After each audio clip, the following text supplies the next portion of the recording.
Have you finished all of the parts and the drawing that I given to you yesterday? Fortunately, no.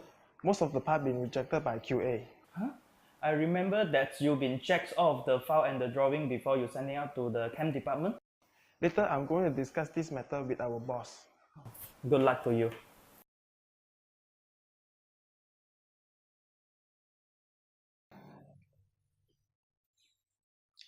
The total of 20 components supposed to be completed by today.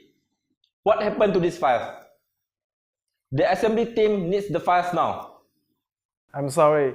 It happens that someone modified and overwrote the original file. I was not aware, and the file was sent to the assembly department for manufacturing. This is an immature mistake. Do you have the slightest idea of amount of cost we have to bear after what you did? This is unforgivable. What do you expect me to tell the customers now? Most likely, we will be bearing the penalty cost for not meeting our customers' demand in time. I don't understand. It was not my mistakes. Someone else override the files, yet all the blame is on me.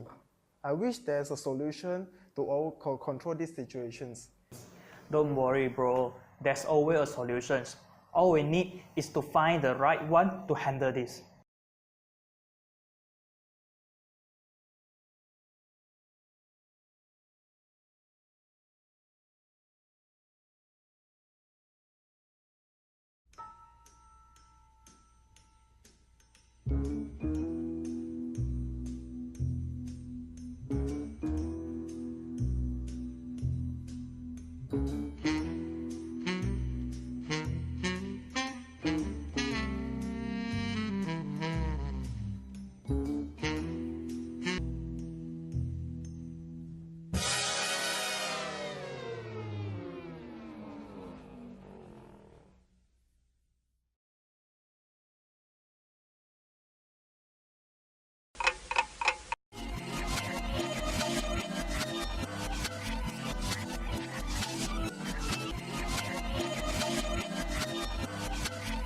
Are you sure that you are working on the correct file?